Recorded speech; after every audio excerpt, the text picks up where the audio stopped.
జరిగింది. అట్లా ఈ సర్వేలు కొన్ని ఫెయిల్ కూడా కావడం జరిగింది. ఇచ్చిన సర్వేలు ఎక్కడ సక్సెస్ కాలేదు. ఇప్పుడు ఢిల్లీలో ఇచ్చిన సక్సెస్ అంటే ఇప్పుడు అన్ని ఎగ్జిట్ పోల్స్ అన్ని బీజేపీ వైపే చూపిస్తున్నాయి.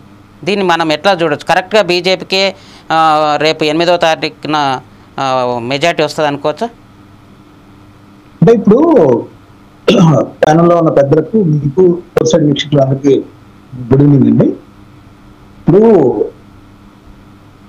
ఆమ్ ఆద్మీ పార్టీ అనేది ఒక సామాజిక కార్యకర్త, అంటే మేరు పర్వతాల లాంటి భారతీయ జనతా పార్టీ, అదేవిధంగా కాంగ్రెస్ పార్టీని ఎదుర్కొని ఆయన ఒక సామాన్య కార్యకర్తగా, సామాజిక కార్యకర్తగా ఎస్టాబ్లిష్ చేశారు పార్టీని. ఆమ్ ఆద్మీ పార్టీకి సంబంధించి అవినీతికి వ్యతిరేకంగా పుట్టిన పార్టీ. ఇప్పుడు ఏదైతే వెంకటరెడ్డి గారు చెప్పారో దాంతో ఏకీపిస్తాను. అంటే ఆయన దీన్ని మళ్ళీ రాజకీయ పార్టీగా వద్దన్న విషయం అయినప్పటికీ కూడా ఆయన ఒక అధికారిగా ఆయన అనుభవాల దృష్ట్యా సమాజానికి లేదంటే ప్రజలకి మేలు చేద్దామనే ఉద్దేశంతో ఆయన వచ్చిన పరిస్థితి. అనూహ్యంగా జాతీయ పార్టీలు ఎంత బలమైనవైనప్పటికీ కూడా వాటిని ఎదుర్కొని చాలా సామాన్యులందరినీ నిల్చోబెట్టి అంటే అప్పటి వరకు మామూలుగా అయితే జాతీయ పార్టీలన్నీ కూడా నగదు కానీ ఇతరత్ర అనేక వాళ్ళ మేనిఫెస్టోల ద్వారా వాళ్ళకి ఇచ్చే అవకాశాలు.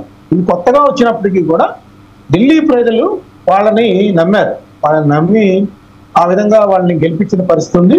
2 సార్లు కూడా బీజేపీ ఎంత ప్రయత్నించినప్పటికీ కూడా, అంటే ఒక పక్కన నరేంద్ర మోడీ గారు జాతీయ స్థాయిలో ప్రజాభిమానాన్ని చూరగొన్నప్పటికీ, ఆయన అనేక సార్లు అక్కడ పర్యటించినప్పటికీ కూడా 2 సార్లు కూడా బీజేపీకి గెలుపు సాధ్యం కాలేదు.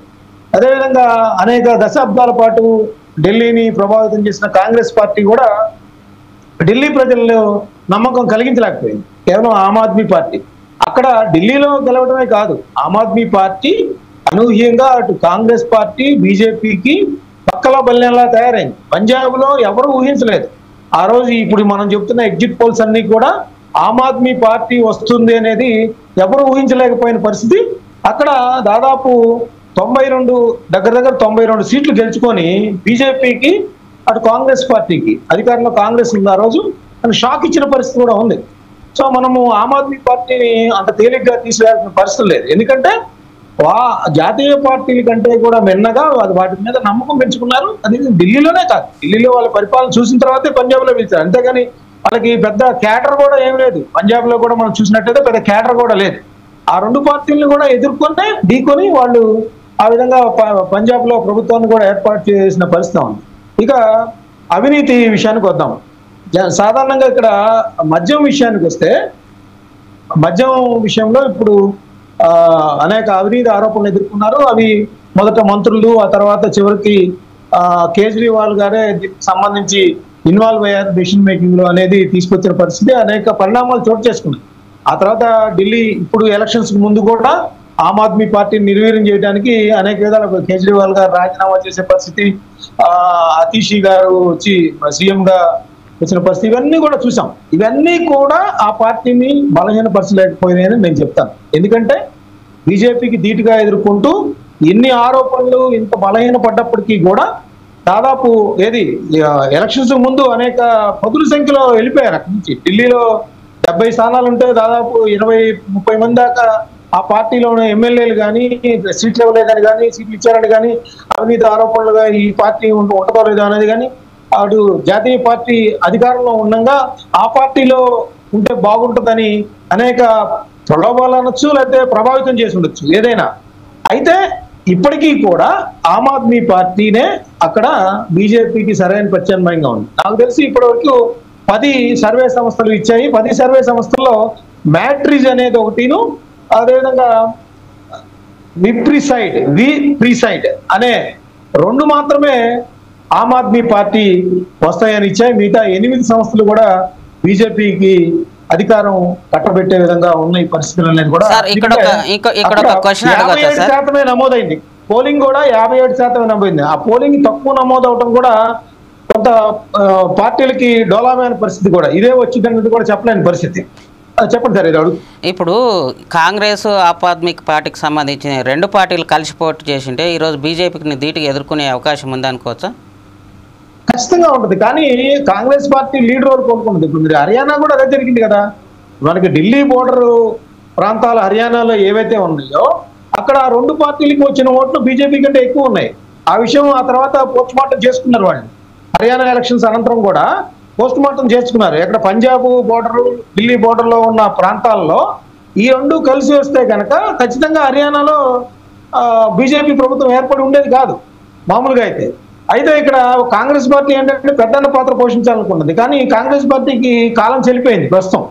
ఎందుకంటే ఆమ్ ఆద్మీ పార్టీ ఒక పక్కన పంజాబ్లో, ఢిల్లీలో 2 సార్లు అధికారంలో ఉంది, పంజాబ్లో అధికారంలో తెచ్చుకున్నప్పుడు ఖచ్చితంగా కాంగ్రెస్ పార్టీ ఒక ప్రాంతీయ పార్టీకి స్థాయి కంటే తక్కువ దిగజారాల్సిన పరిస్థితి. ఇప్పుడు ఎగ్జిట్ పోల్స్ అన్ని చూడండి, అది మ్యాక్సిమం ఎగ్జిట్ పోల్స్ లో ఇచ్చింది 4, అంటే 1 నుంచి 4 స్థానాల్లో మాత్రమే కాంగ్రెస్ పార్టీ గెలుచుకుంటుంది అనేది చెప్పారు.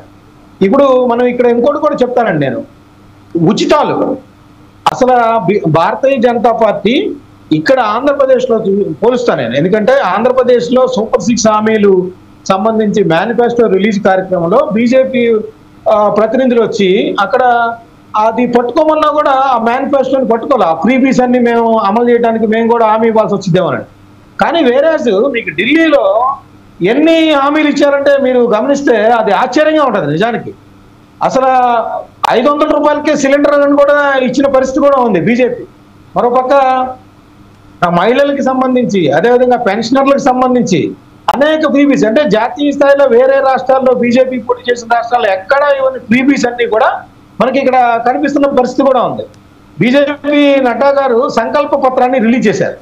దానిలో చూసినట్లయితే మనకి 60-70 ఏళ్ల వాళ్ళకి 2500, అదేవిధంగా వాళ్ళ విడోస్ దివ్యాంగులు ఉంటే కనుక 2500 నుంచి 3000, అదేవిధంగా ఎల్పిజి సిలిండర్ వచ్చేసి 500 రూపాయలకే ఇచ్చారు. అదేవిధంగా 21,000 రూపాయలు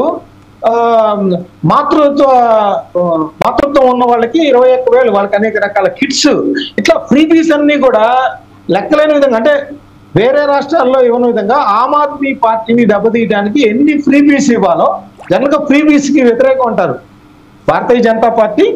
ఆర్థిక సంస్కరణ నేపథ్యంలో చేస్తే ఫ్రీబీస్ కి తాము వ్యతిరేకం అంటారు. కానీ ఢిల్లీలో మాత్రం ఆమ్ ఆద్మీ పార్టీ ఇస్తున్న అనౌన్స్ చేసిన ఉచిత పథకాలు ఏవైతే ఉన్నాయో అది ఒక పరిధిని మించిపోయి వెళ్ళిపోయిన పరిస్థితి కూడా ఉంది. అదేవిధంగా దాన్ని పోటీ పడుతూ కేజ్రీవాల్ గారు కూడా అసలు ఆయన అరచేతిలో స్వర్గం చూపిస్తానన్నట్టుగా అసలు పొల్యూషన్ అనేది ఎన్ని చర్యలు తీసుకున్నా కూడా అక్కడ కుదరని పని.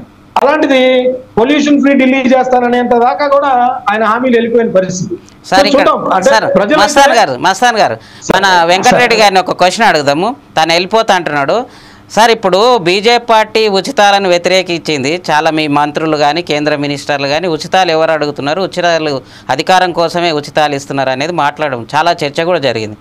మరి ఢిల్లీలో మీరు అధికారం కోసం ఇచ్చింది అనుకోవచ్చా ఉచితాలు? అంటే కేజ్రీవాల్ను దెబ్బతీయడం కోసమే, లేదా అక్కడ కాంగ్రెస్ పార్టీ దెబ్బతీయడం కోసమే మీరు ఉచితాలను ప్రవేశపెట్టినారు అనుకోవచ్చా? ప్రధానంగా భారతీయ జనతా పార్టీ ఉచితాలు చాలా తక్కువ ఉంటాయి. మస్తాన్ రావు గారు చెప్పినట్టుగా. మరి ఇప్పుడు ఢిల్లీలో ఎందుకు సార్, ఇప్పుడు ఢిల్లీలో ఎందుకు ఇచ్చారు? చెప్తాను. మధ్యప్రదేశ్ లో లాడ్లీ బహన్ యోజన అనేది ఒక కార్యక్రమం, ఒక పథకం తీసుకొచ్చాం. తద్వారా ఏంటంటే అక్కడ ఉన్న మహిళలకి ఒక 2,000 రూపాయలు 2,500 రూపాయలు ఇస్తే వాళ్ళకి ఏదైతే మంత్లీ ఖర్చులు ఉంటాయో అవన్నీ కూడా ప్రతి ఒక్కరు కూడా మరి పేద ప్రజలు కానీ ఇంకెవరైనా కూడా తీర్చుకోవచ్చు అనే ఆలోచనతోటి అది తీసుకొచ్చు. అట్లాగే దాని తర్వాత కూడా మహారాష్ట్ర ఎన్నికలు కూడా సేమ్ అదే పెట్టాం. అంటే ఎక్కడైతే సాధ్యపడతాయో ఆ సాధ్యపడే హామీలని మేము భారతీయ జనతా పార్టీ ఇస్తుంది. అది కూడా ఇచ్చిన తర్వాత మిగతా పార్టీలాగా ఈ హామీలు ఇచ్చి తుంగలు తొక్కడం కాదు, దాన్ని అమలు చేసే బాధ్యత కూడా తీసుకుంటాం. అది భారతీయ జనతా పార్టీ నైజం. ఎక్కడైనా కూడా దాన్నే ఇప్పుడు ఢిల్లీలో ఇచ్చిన హామీలన్నీ కూడా డెఫినెట్ గా రేపు పొద్దున ఢిల్లీ ప్రజలకి చేరువ చేస్తాం, ఢిల్లీ ప్రజల్ని బాగుపరుస్తాం, ఢిల్లీ ప్రజల అభివృద్ధి సంక్షేమాన్ని కూడా డెఫినెట్ గా ముందుకు తీసుకుపోతాం. దీంట్లో ఎవరికి కూడా డౌట్ లేదు. దానికోసమే, ఎందుకంటే 10 సంవత్సరాలుగా ఏదైతే ఢిల్లీ ప్రజలు వెయిట్ చేస్తా ఉన్నారో అభివృద్ధి కానీ సంక్షేమ పథకాలు రావట్లేవు. ఈ ఆమ్ ఆద్మీ పార్టీ కేజ్రీవాల్ దీన్ని తుంగలో దొక్కుతా ఉన్నారు, చేయలేని పరిస్థితి ఉంది. కాబట్టి ఇప్పుడు ఢిల్లీ ప్రజలకి భారతీయ జనతా పార్టీ ఆదరిస్తా ఉన్నారు. సో రేపొద్దున గెలిచిన తర్వాత ఈ హామీలన్నీ కూడా డెఫినెట్ గా అమలు చేసే బాధ్యత భారతీయ జనతా పార్టీ తీసుకుంటుంది. సార్ విజయభాస్కర్ గారు